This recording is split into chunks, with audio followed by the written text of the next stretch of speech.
If you want to avoid bad relationships between, for example, the black community and the cops, then lowering rates of crime would be the key to doing that. And if policing low-level crime is the way of lowering crime and preventing higher-level crime, then that's going to be the best thing. Forget the relations between cops and civilians. It's going to be the best thing for the civilians who are involved. I mean, the biggest threat to young black men in America today is young black men in America today. And statistically speaking, it is young black men who are killing young black men. The chances of you as a young black man being killed by the police, statistically speaking, are about 1 in 60,000 in the United States. The chances of any person in this room being killed by a bee attack are 1 in 56,000.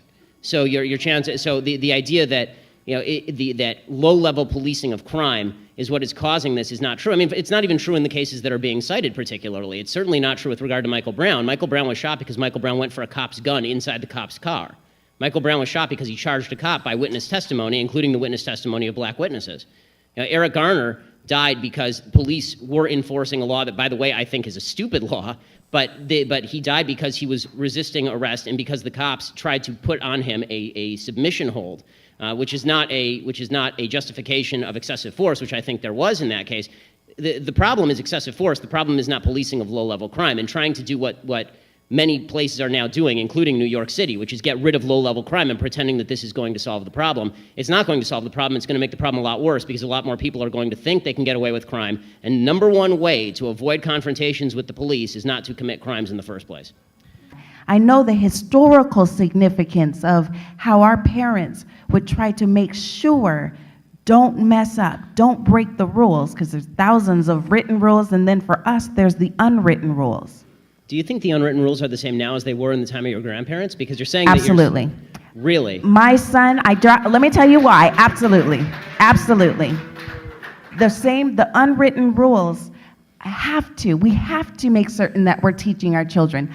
I recall dropping off my son to college last fall. And as I'm going through, he's studying pre-med at Wazoo. Any parent would be proud. I'm still telling this bright and gifted kid, baby boy, if you get pulled over, make certain that you listen to the letter of whatever the officer's saying. I don't care how rude he's being. You say, yes, sir, the entire time. Baby boy, don't touch your cell phone. Before you reach for your registration, make certain you let the officer know what you're going to do before you remove your hands from the wheels. Those lessons come from our grandparents, but it's understanding. Those aren't the same lessons as 80 years ago. The lessons of 80 years ago were significantly more strict than tell the cops before you reach for your I mean, if those are the same rules, then my parents told me, and I'm pretty white. You know, so it's, I mean, I'm not suggesting that young black men don't get a different look from a lot of cops. I'm not suggesting that at all. What I am suggesting is that the rules have changed pretty significantly, and if we're going to act like the cops treat young black men now the way that they did 50 years ago, it's a slander on cops. I believe that they do. Really? I believe that the police brutality, the movement of the Black Lives Matter, that didn't just surface all of a sudden, where in the last few years that officers just suddenly started. This has been a history. I can assure you Black Lives Matter and the hashtag are coming up very shortly. I look at the Baltimore uprisings as more than just riots, right? I hate the idea when you say thugs and riots, right? White people riot as well. When y'all win Super Bowls 2 years in a row, y'all get off the hook. Don't make it seem like it's just Baltimore getting upset. So my 30-second answer is I feel the frustration of what's happening in the community, and I think it's a symptom. The uprisings are a symptom of a pressure that's been unaddressed for too long. Ben? I'm offended by the language of uprising applied to people who are breaking into other black people's stores and looting them. This is a lack of values. And people who are destroying private property, destroying cop cars, in an uprising against what exactly? Against the black police chief, against a mostly minority police force, against the black mayor, against the black president, against the black attorney general, against against a city council that is 9 of 15 are black and all 15 are elected Democrats. What is the uprising against? What is it seeking to achieve? I still don't see what exactly the riots are seeking to achieve. Bottom line is, this is all, it all could be boiled down to just act like a mensch. Act like a human being. Honestly, it's not useful to riot, it's not useful to break things, it's not useful to throw rocks at people. And the idea that we're supposed to sort of correlate your level of outrage. I'm going to stick to the 30 seconds on the this last one, Charles. sentence. The last sentence. Yeah. The idea that we're supposed to correlate your level of outrage with a certain level of justification. In other words, the more outraged you are and the more angry you are, the more justified you must be, is absolute nonsense. How can you argue that racism is not a driving factor in income inequality? Because it has nothing to do with race and everything to do with culture. And when you have a culture that doesn't, you know what? Explain to me. You explain to me why black kids aren't graduating high school. Explain that one to me. Explain to me why black kids are shooting each other in rates significantly higher than whites are shooting each other. Explain to me why 13% of the population is responsible for 50% of the murder. Explain to me why the number of black kids in prison, not for innocent reasons, not for walking down the street and getting pulled into a prison, is so high. Explain, if it has nothing to do with culture, explain to me why the single motherhood rate in the black community jumped from 20% to 70% in the same course of time that the civil rights movement has made such tremendous strides. Is America more racist now than it was in 1960? And if it is, please explain to me how that happened. Overwhelmingly, men commit crimes more than women, but we don't say that the Justice Department is sexist. So is there a line that you draw for yourself, or is there some way that you interpret statistical disparity and you determine that that is not a racial disparity, it's something else?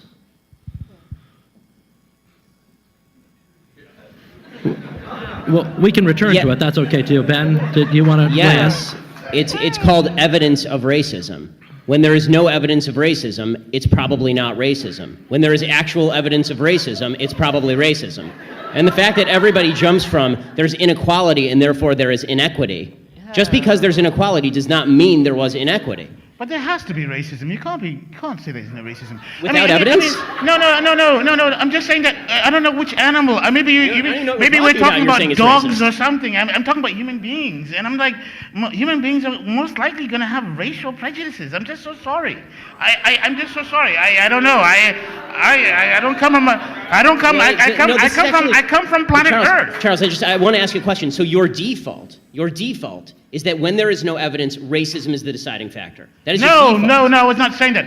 I'm just saying that you're going to have sexists, you're going to have racists, you're going to have all this stuff. I mean, I'm just saying that. I agree it exists, but the problem that I'm seeing, and this is the problem with the general conversation, is that there's no solution in simply saying there's racism out there. How does that solve anything? I mean, when you talk about there's institutional racism, what does that mean? Show me a law that is racist in intent, and we will agree. Show me a police officer who commits a racist act, like we saw in South Carolina, right, where a police officer shot a black man running away, and it was obviously unjustified, and I will agree. But you need, the idea that you can craft a narrative based on no racism because it just must be somewhere out there in the ether, that doesn't solve problems for anybody and creates more problems for people, because now they grow up in a milieu and an environment where they are told that every obstacle they face is from some shadowy, nameless, faceless group who is out to get them simply because of the color of their skin. They'll never succeed in that environment. I'd hate for us to walk away thinking Ferguson was just happening in that small town. We've got to broaden our lens, and we have to understand, yes, we used Ferguson, but it was used to talk about something that's happening throughout the country. Ben, I can get a quick response from you, and then I've got a follow-up question for Monique and a separate follow-up question for Charles.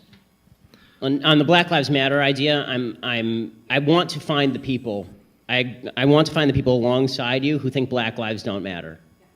I'm still looking for those people.